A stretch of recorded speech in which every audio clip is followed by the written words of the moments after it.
Hello and welcome to another episode of This Much is True Crime with me, Martin Frizzell, and my colleague, Emeritus Professor of Criminology, David Wilson. Hello, David.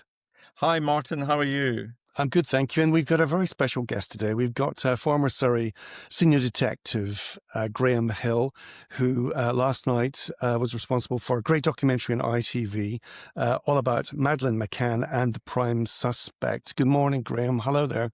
Good morning. It was, as I said, it was fascinating in the sense that there is only one suspect, there is only one man, and it came out, not surprisingly, on the day, excuse me, that he walked free. He may well have a tag on. We don't know for sure. We don't know if his passport has been revoked, but clearly he's a dangerous man. What were you trying to get across in the documentary, Graham? Well, I think what I was trying to do was to show that there's been a lot of background white noise about the investigation for over 18 years. And what I wanted to do was try and cut through all of that and get down to what we really know about the case. And, you know, the guy that's got all the evidence, the guy that has seen everything is Hans Wolter, the senior prosecutor in Germany. And in the interview I did with him, he is very clear that they are only looking at one suspect, and the person they think abducted and murdered Madeline McCann is Christian Brueckner. So I was really trying to pull it all together and just show what kind of offender might commit such a crime and whether Christian Brueckner fitted that profile of that offender. And you were called in very, very early into the McCann inquiry, weren't you? Why was that? So I was a senior detective superintendent in Surrey Police, and I had some experience of dealing with child abduction, child murder cases. And I'd done a number of presentations to different organisations in London, the Met, the then Serious and Organised Crime Agency, and they needed someone to send to Portugal, so they sent me. And when you got there, I mean, a lot of what we're talking about in terms of, evidence, not admissible. When you got there, could you see quite early on that there was a problem with the way the Portuguese police had initially started the inquiry? Well, the first thing I was struck by was their sort of lack of activity. You know, if you were to do a similar inquiry in the UK, there'd be lots and lots of people coming and going. There'd be an incident room with the SIO calling the shots and setting the policy. It didn't seem to be a lot happening, but once I got the feel of what was going on, I did have some concerns about what they were doing and how they were doing it. The thing about these investigations is if you get off on the wrong foot, then you very rarely recover because you lose information and you lose vital pieces of the jigsaw. The other thing is that it was very clear from the get-go that they had a particular type of offender in mind. They had a mindset that sort of steered them towards the parents, well, not necessarily the parents then, but local people that were odd, the odd man that lives down the street sort of thing. Hence, they focused on this guy called Robert Murat, arrested him very quickly.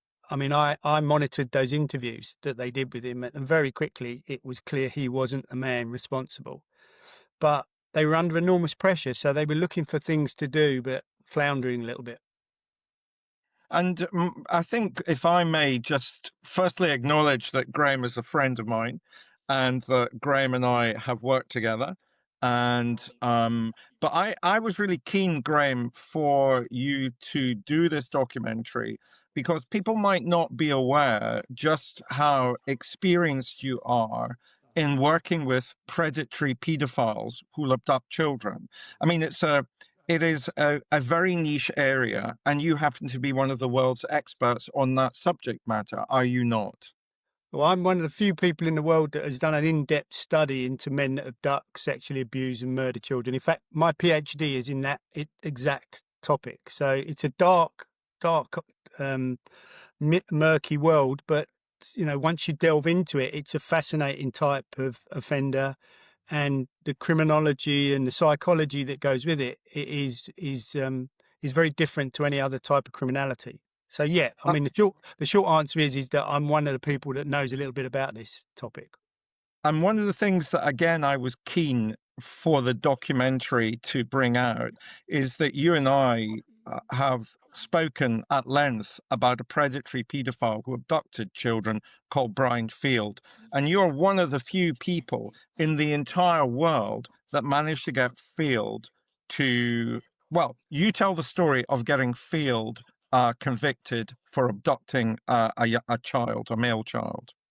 Well, that case was really about trying to change the way police deal with these kind of investigations. So historically, the police have just been very traditional. They'd arrest an offender, interview them, try and gain as much evidence. But my experience over the years had taught me that these type of offenders are different and there needs to be a different approach. So what we tried to do on that case was integrate some more therapeutic techniques into the interview process. So some of the things that we did were very psychological, some of the question framing. We did a lot of practice before we went and arrested that guy. And it paid dividends. You know, he spent a day denying it, and then on the second day, he admitted that he'd murdered this particular boy. So that really was the start of me getting involved in these type of offences, because that sort of gave me a reputation as someone that knew a little bit about these cases. And that philosophy of integrating psychology into police interviews of sex offenders is now what I do. I travel the world training police officers and detectives to use those methods and to understand the offender behaviour. You know, you can't interdict in a problem that you don't understand. And the thing about when detectives are trained, they're not really trained in any type of particular offender. They're trained in policy, they're trained in structure and procedure. Everything needs to be evidential, but they don't get a lot of input about criminology or particular types of offenders. So I give them a bit more of an insight into predatory, paedophiles, hebephiles, people that abduct and murder children. And Green, when you first started to look into the McCann mystery, was it very clear to you that you were dealing with a paedophile here? Well, there's a couple of scenarios, and with children under the age of 5 only really go missing for two reasons. One is they wander off, have an accident, and are found a few days later critically injured or dead. The other is they get taken. You know, you're not talking about teenagers here. When you get to teenagers that go missing, there's that whole issue about deception. You know, they tell their parents they're going to one place, but they go to meet someone else. So you don't have that with small children. And it was clear from the get-go that it would have been very difficult for Madeline to get out of the apartment because she was small, she was only very tiny, and although the door was unlocked, she would have struggled just to unlock the door, let alone climb out a window or do anything else. So that scenario didn't really fit. And also, you would have liked to think that someone would have seen a little girl wandering around a busy holiday resort in her pajamas. So the next scenario is that someone took her. And then the next scenario is, well, why did they take her and how did they come to be in the apartment in the first place? And there's always been this theory that the McCanns were targeted, that someone liked the look of Madeline, that they stalked them, and then when they were having this meal, broke in and took the child. I've interviewed 60 men across the world that have all abducted, sexually abused and murdered children, and not one of them has broken into an apartment to take a child. And in fact, I only know of one that didn't abduct a child from a public space. And that was a child that they tentatively knew anyway. So most abductors will abduct a child in a public location because, there's an awful lot of planning that goes into breaking into a house to steal a child. And most child abductors are spontaneous. They react to the environment, they react to the people around them, to the scenario they find themselves in. They'd have been thinking sexually about children for decades. They'll be highly conditioned and ingrained in the way they see children, but they're not that organised. If you're going to do this kind of thing, you've then got to break in, abduct the child, keep the child quiet, keep the child healthy, feed them, water them, keep them clean, hide them somewhere. That's an awful lot of planning, and most child abductors just don't do that. And that means that they kill the child very quickly, do they not? Yeah, I mean, all the men in my study group, over 30 men, when they were asked the question, why did the child die? It was simply self-preservation. It was simply because they knew that that child will be able to identify them or tell the authorities something about them that would identify them. So it wasn't some dark, intrinsic fantasy about killing a child. It was just simply about self-preservation and not getting caught. So if it wasn't a break-in taking Madeline McCann, then how did she disappear?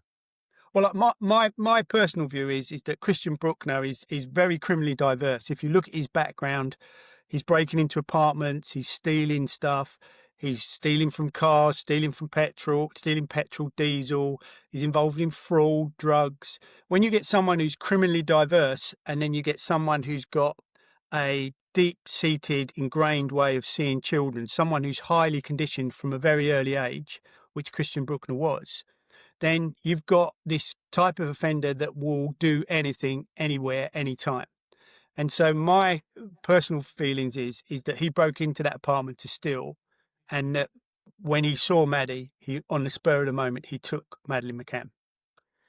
And that sort of ties in with the sighting of the man carrying the pajamas. If you think about it logically, if you were going to plan to abduct a child from an apartment, you'd put your vehicle very close to that apartment, and so nobody could see you. You'd take her straight out of the apartment into a vehicle. Now, there's no suggestion a vehicle was ever seen around the apartment. And we see this man who's never come forward 500 yards from the apartment at around about the time that Madeline was found missing, about 10 o'clock, carrying this little girl in the pajamas. Now, I've walked that route. That is 300 yards as a crow flies, 500 yards along the footpath at a relevant time in a relevant place. Now, that suggests to me that potentially that person may have been Brueckner or may have been the person that took Madeline McCann. You know, there are three things, and I say in the film, that you have to look at when you walk a scene. You look at where the suspect might live, you look at where the offence took place, and then you look at any significant sightings. And that is the only really significant sighting, this man carrying this little girl in pyjamas. Graham, one of the things that came out really strongly in the documentary last night was that you were anxious about how the investigation was progressing. And that was focused on the Portuguese investigation. But by the time you got there, which was 3 days after Madeline had gone missing, and by the way, Martin Frizzell was the first person to put any of the McCann family on television. But by the time you got there, there were also British police on the ground. How welcoming were either the Portuguese or the British police to accepting your expertise in this field, this terrible field of predatory paedophiles who will abduct children? Was there tension even amongst the British police forces that were already on the ground? Well, yeah, the short answer to that is yes, because I've written about this before. There's a saying that when you deal with these cases, everyone needs to lower their flags. But what happens is that agencies, the inter-rivalry agencies kick in. CEOP, who I worked for, or I was working for Surrey at the time, but I also had some links to a newly formed organisation which was part of the Serious and Organised Crime Agency then, called CEOP, which is the Child Exploitation Online Protection Centre. And that was run by a man called Jim Gamble. And Jim Gamble was the guy that was instrumental in getting me sent to Portugal. So the minute they sent me to Portugal, clearly Leicestershire police had SIOs that they could have sent, but they chose to send me because of my background and expertise. And so that didn't sit well with Leicestershire police. You then had what was then known as the National Crime Faculty that had experts that they didn't get sent. So there was a lot of inter-rivalry and jealousy going on between the British police forces before we ever got to Portugal, and then found out that actually the Portuguese police weren't that keen on us giving them some advice. And you can understand why. You know, they were in the middle of a huge investigation, a lot of attention across the world. By that time, there was 80 or 90 photographers outside the local police station. You can understand why they weren't that keen on this Brit turning up and saying, well, you know, have you thought about doing this and have you thought about doing that? And really, that wasn't my job. My job was to tell them or give them some information about what the type of offender who might commit this crime might be like. I wasn't there to tell them how to do it. I was there to give them some pointers that would help them along the way. But it became apparent very clearly that they weren't that receptive to those ideas. And it became very frustrating after, 10 days or so. I sent back numerous reports, spoke to people on the phone and said, look, I'm wasting my time. You've got to be pushing at an open door with these things. And you need an SIO that is open-minded enough to at least listen to your ideas and maybe run with a few of them. Yeah. And Graham, do you think certainly the local police, the whole question, and people now think it's a conspiracy, but the whole question of were the parents suspects, or were the parents involved at all? Were the local police pursuing that line because they didn't really think there could be any other line? And I presume, as someone who sort of knows about predatory paedophiles, you wouldn't have included the parents as suspects. Well, actually, that's the first thing you do. I mean, Yeah. I work in America a lot. I train FBI agents. And in America, what the FBI would do automatically is they would put the parents on a polygraph. They would lie detect them very early, first 24 hours. So in the UK, we have a saying, it's called clear the ground under your feet. So you eliminate the person that was last with the child, and you eliminate the person that rung the missing child in, and you eliminate the parents. And the reason we do that is because what we know is there are several cases statistically when a child of a young age goes missing, it is often someone close to the child who's responsible. So you have to eliminate those around the child and the parents in particular, and you have to eliminate them before you can move on and explore all the other ideas and hypotheses. Now, what's interesting is that I've later learned that the man running the investigation had dealt with a similar job a few years ago in Portugal, where it turned out to be the parents. So I think what we're seeing here is some sort of confirmation bias on his part, that he thought he had a good idea about where this was going from the get-go. And what we know is you've got to keep an open mind. You eliminate the parents early on, and it allows you to move on and chase all the other lines of inquiry. And one of the key things about this type of investigation is it's fast moving. You've got new information coming in all of the time. You have to have multiple hypotheses running simultaneously, keep evaluating the information, keep evaluating where you're going, and focus the investigation along the best lines of inquiry. And hopefully what you end up doing with maybe one or two strong lines of investigation that you pursue that takes you towards the offender. Now, that takes a lot of skill, it takes a lot of resources, and it takes a lot of structure and systems. And I didn't see a lot of that in Portugal. And, when you don't have a suspect after 24, 48 hours, when you've not got a good suspect, then the next thing you need to do is do what's called suspect generation. So you need to go back and say, okay, let's start again. Let's look for every sex offender that lives in the area. Let's look for every nighttime burglar. Let's look for people involved in other criminality. Let's try and generate some suspects from our databases. Do you know, one of the things that I noted from the documentary last night, Graham, was that it's the first time that I had personally heard, I don't know about my good friend Martin, it was the first time I had heard Hans Christian Walter say publicly on camera that Christian Brueckner abducted and murdered Madeline McCann. He had no doubt whatsoever. He said it boldly and boldly. This is the person who abducted and murdered Madeline McCann. I was intrigued, given your expertise. You are one of the world's leading experts on the subject area. I was intrigued that you didn't confirm that on camera. You kind of said, for me, he's a really good suspect, or words to that effect. But given what you know, could I push you a little? He's a really good suspect, but is he the man who abducted and killed Madeline McCann? Well, I mean, part of the reason why I didn't confirm on camera is because there's a lot of legal issues about what can and can't be said in the program. My personal view is, I never set out. I never set out to say that Christian Brueckner was the man that abducted and murdered Madeline McCann. I'm not the person who identified Christian Brueckner. I mean, the German authorities went public and said, we've got this guy called Christian B, and they've gone on to back that up. I mean, they've gone out on a limb. Hans Wolters has gone out on a limb. His professional reputation is at stake now. He's said publicly, we're not looking for anybody else. We've found nothing that exonerates this man. Everything we've found points towards him being the offender. So, you know, in the absence of anybody else, I would say that, you know, if you had to push me on a scale of 1 to 10, whether or not he's the offender, I'd say he's a 9. You know, I can't rule out there isn't someone out there that we don't know anything about that went and did this crime. I'd be silly to say that. But all I can tell you is I've dealt with this type of offender for years. I mean, I've interviewed these men all over the world, and I've studied how they operate. And there's a synergy to what they do and how they operate. And a lot of things they do are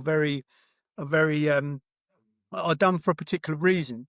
And, you know, like I said in the film, if Christian Brueckner lived in New York or London, he would be a very rare criminal. His diversity in the crimes he commits, the sexual type of sexual abuse. I mean, he's breaking in and filming his sexual offences. That is a really unusual MO. You know, he's doing lots of weird, you know, I always talk, when I train investigators, I talk about understanding the offender's limit of deviance. There are some offenders that will do this, some offenders that will do a bit more, some offenders that do a bit more, and there's some offenders that are way out there. They're into everything, they'll do anything, they're undifferentiating, they'll attack old people, they'll attack young children, they range across the age and gender spectrum. And Christian Brueckner fits that profile, but they are very rare. And so if he lived in London or New York, he'd be a rare animal. And then finding him living 4 minutes drive from where Madeline goes missing and committing sexual crimes in that area. We know he raped the old lady, the 72-year-old lady, the American lady. You know, for me, it's a bit of a no-brainer. You know, I don't believe in coincidences. And he was living on the doorstep of this crime, and he is a very rare type of criminal. So that must make him a very good suspect. And the frustrating thing for me is that the Portuguese police should have known about him. He appeared in court. He stood up in court for a simple crime of theft of diesel, and he had a history of child abuse in Germany as an adolescent when he was 17, 2 offences. He actually was asked to speak truthfully to the court, and at that point when he spoke, he did not know what the court knew. So when the judge says to him, "You have to speak truthfully, Mr. Brueckner," he says, "I've got previous offences for sexual abuse, sexual crime in Germany, and for theft in Germany." He doesn't say what the crime is, and no one ever asks him, and no one ever records it. If they'd have recorded it and asked him what those crimes were, he should have been on a list of sex offenders living in the Algarve. And if the SIO had done their job properly, when they couldn't find who committed the crime, they should have gone back and looked for all known sex offenders, Portuguese and foreign, living in the vicinity, and he would have been on that list. If they'd have looked at nighttime burglars that they knew, he would have been on that list. If they'd have looked at people that are involved in other types of criminality, he would have been on that list. And it don't take Sherlock Holmes to work out that if you get the guy on 3 or 4 or 5 of your lists, he's a very good suspect. It's just systems and structures. It's not rocket science. And that's the problem. They didn't have a system. They didn't have a structure. And I think the system between Portugal and Germany didn't work very well. The sharing of information between countries across Europe is really poor. And I'm not sure that that's any better now, to be honest. And of course, Graham, it's not just Portugal, Germany, but you bring in Scotland Yard as well. Where did they play? I mean, what was their role in all of this? Are you satisfied that they conducted this the way it should have been, or were there issues that needed to be addressed there? Well, I mean, I've got to be careful. I know Mark Rowley really well, and I've worked with him over the years. So he's a good guy. He knows how to supervise a police force. He knows how to do that. I think the issue for me is that the review was done of the case by CEOP in 2009, 2010. We wrote the review, and Jim Gamble tasked me to write the majority of that review. Jim Gamble signed it. It's often called the Gamble report, but actually I wrote most of that report because of my involvement in the case, and because it was about some of the flaws in what should have been done and weren't done. So when we wrote that report, that went to the Home Secretary for them to make a decision, and the decision was then that we recommended that the case be given for review to a large British Metropolitan Police Force, which would have been something like the West Midlands Police, the Met, something like that. And they decided to give it to the Met with a £3 million budget. Now, it's really difficult for the Met because their terms of reference for a review are very narrow. It's not a reinvestigation, it's just a review. And then you're trying to review something which most of the documents are in Portuguese, most of the documents are in another country. It's really problematic for them. So I don't know what their terms of reference were for that review. But the real question is what did the Portuguese police, in terms of information, tell the Met? Was Christian Brueckner's name in the information that the Met was given? The Portuguese police, in hindsight, say it was. The Met say it wasn't, or the Met aren't clear as to whether it was. So somebody's not being truthful here, or someone's got their facts wrong. So, it's a tragedy that this guy seems to be slipped through the net time and time again. And you would like to think, as difficult as it was, that the Portuguese police would have identified Brueckner, and if they couldn't do it, the Met police would have been able to identify Brueckner. But then again, the information sits in different places. You've got his history in Germany, you've got his history in Portugal, you've then got the Met police in London trying to look into that. This is a classic example of when you get a criminal moving between countries, committing crime, and the system, the intelligence system, can't catch up with them. One of the things that I'm aware of, Graham, because of our friendship, is that you are actually incredibly reluctant to talk very publicly about the work that you do, the research that you've conducted, and your involvement with this extraordinary high-profile kind of offender, because this kind of predatory paedophile always attracts great attention. You're actually very reluctant to talk about these things. And that leads me to ask you back to the documentary, is why did you want to do that documentary? What was this allowing you to do that you felt able to do now that you haven't felt able to do in the past? Well, let me answer the first part of that question. Part of the reason why I was reluctant to get involved in the Madeline McCann case over the years is that I have a thing about ex-cops that have an opinion about cases they never worked. Yeah. Yeah. Okay. These people that are hired gun that just go on TV and talk about something they have some understanding of, but not about the particulars of the case. I have an issue with that, and I've never wanted to be that type of person. And also, I have a career as a criminologist outside of the police service since I retired, and I have a reputation, and credibility is important in my world, so I wouldn't do that anyway. But the issue around me not talking is that really I wasn't privy to much of the information. Once I left the police force and started another career, I only learned about what was happening like you did, or like the public did, from what was happening. Occasionally I'd get a call about something, but I was out of the loop.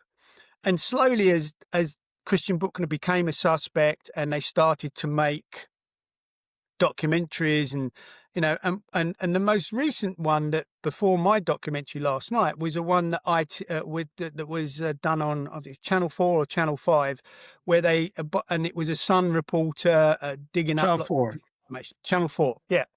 And I looked at that and I thought, well, that's interesting. But all they're doing is they're saying, oh, look what we found, look what we found, look what we found. Nobody's pulling it together. No one's decided, well, what does it mean? If you find that, what does that mean? What does it tell you about the offender?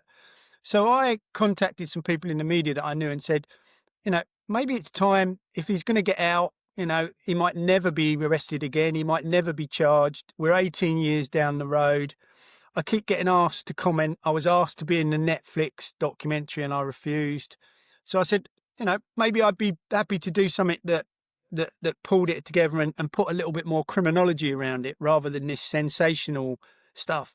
And so that's how it started. And the problem is, of course, it could have been a 2-hour documentary if, I would have wanted there to be a little bit more science and a little bit more criminology in it. But it's TV, and they've got a slot. They need to add in bits and stuff like that. And that's not my world. I'm not about making TV programs. I'm about trying to get the knowledge across. So it's been an interesting experience, and not everyone will like it. Some people will say it should never have been made. Some people will say, oh, it gave them new information. And to be fair, I don't care.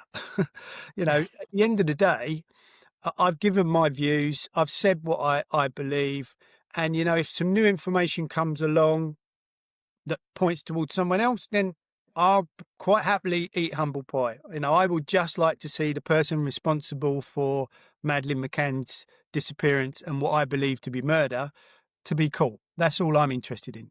That brings me on to Graham, just listening, and thank you for talking to us. We really, really appreciate it. Obviously, you've studied Christian Brueckner for quite some time. Has it become personal, or does it ever get personal with these individuals? No, I gave up a long time ago, Martin, letting it get under your skin. I used to go to court on cases that I thought was a real, stone bonker, and, they'd walk free because the law is fickle and the jury and all that kind of stuff is really difficult to predict. But, it isn't personal between me and Christian Brueckner because I don't know him. I've never met him and I've never interviewed him. I think what is frustrating for me is that this guy was hiding in plain sight. He was there. It's not like he was never known. You do get some crimes where years down the line, they get a DNA upgrade, and you suddenly realise you've got the offender and they've got no criminal history at all. They've never been on the radar. No one ever knew about them, and they're a surprise. But Christian Brueckner is not a surprise. He was always there. He was in all their systems. He should have been in all their lists of offenders. And so for me, it's just a tragedy that they didn't get to him within weeks rather than 18 years down the line. And I suppose that for me, Graham, you and I have spoken about a very high-profile predatory paedophile who's still alive, who certainly gets under my skin. I won't name him, but I was just intrigued by your saying some of these guys don't affect you. I was particularly affected by this guy because he was so appalling. But for me, the final question has to be, where do you stand on, is this an open case? Should we stop spending public money trying to sew everything up in relation to what happened to Madeline McCann? Is it now time to actually draw a line under Operation Grange and say, well, we have to move on? Well, that's difficult, David, because this has become, at this moment in time, Madeline McCann is the most famous missing child in the world and remains so. And so you'd be a brave person to close down the investigation completely. I think the thing about this is, Jerry and Kate McCann just want some answers. And, there's something I want to say finally before we finish up here, okay? I make it pretty clear that, in my view, Jerry and Kate McCann were never, ever suspects, or should never have been made official suspects. They should have been eliminated, but they should never have been made official Guidos in Portugal. I have a friend in the FBI who I've worked with on many occasions who specialises in false allegations made by parents who've murdered their own children. And we have discussed this case many times. And what she says is there is nothing about the behaviour of the McCanns before or after they report Madeline missing that suggests that they were responsible for murdering their own daughter. So it really frustrates me that is that conspiracy theory has continued for so long and no one's called it out. And the other thing is that whenever I talk about the Madeline McCann case, whenever I used to use X, I don't use it anymore, but whenever I've written anything or spoke about it, I get a lot of stick. I start to get all these crazies giving me, you don't know what you're talking about. You've never met an offender in your life. We know the parents did it. All these armchair detectives that, you know, so I've been around long enough to be thick-skinned enough, but it just isn't worth the hassle, to be honest. So I've sort of stayed away for it for that reason as well. But I think the investigation will tick along. I think the Met they won't officially run it down and shelve it, but I think they will at some point, if they don't get any new information. And the Germans are in a difficult position because they've gone out on a limb. They're still trying to prove their case. And I think the issue around the 2024 trial that collapsed was them playing for time. I mean, Hans Wolter said to me, it's not in the film, but he said to me, once we couldn't convict him of those crimes, we were fighting the clock. They felt quite strongly that they'd be able to keep him in custody for years and play around with this. And now, because he got acquitted, they're now fighting to try and keep him in the country. In October, he's got a court appearance for a minor offence. If he gets acquitted of that or gets a non-custodial sentence, he can go. He can go anywhere in the world. They'll give him his passport back and he can travel. And then I guarantee you, there'll be some sleazebag paper that will give him some money and he'll sit on a beach somewhere and he'll talk about how he's been victimised and all that kind of stuff. That's going to happen. And so I think you're going to see some more activity from the Germans trying to prove it. I don't think the Met can help them with that too much. Unless someone comes forward with a smoking gun, I'm not sure that the Germans are going to get to that threshold where they can charge him. And my final point is, as an SIO, there are two things that are the worst things that can happen to you. The first thing is that you can't find the person who murdered the child. That's really not good for your rep and not good for the organisation and clearly not good for the family of the child. The most worst thing is you know who did it, but you can't prove who did it, and they walk free. So that's where we are. Well, Graham, thank you so much indeed. Just one last point to both of you, because you're both criminologists and experts in this. Will Christian Brueckner be enjoying the publicity, the attention that he's getting just now? Well, I would say generically, yes, of course he would. The last person that wanted to be released with the minimum amount of fanfare was Christian Brueckner. Of course he does. He's got nothing left to lose, really, has he? And as Graham was saying, he can capitalize on the furore surrounding him because he'll find a way of monetizing the notoriety he now has. Yeah, I agree. I think he's enjoying his moment in the sun, and I think that he's got a skill, and that skill is that he'll be able to turn it in his favour in some way. And we'll wait and see what that is. It's astonishing he's out, although with a tag, it seems, but at liberty. And I think we make no apology for returning again to Madeline McCann. It's a story of our time. As you said, Graham, she is the most famous missing person in the world. It changed society when it happened. A lot of us changed our behaviour because of it as such, and still just can't believe that she's still not been found, or certainly what happened to her has been made clear. Thank you very much for your time, Graham. Thank you very much, David, and good luck on your tour. Oh, thanks so much. And thank you for talking, Graham. That was a masterclass. Thank you so much. Thanks a lot. Thank you. Thank you.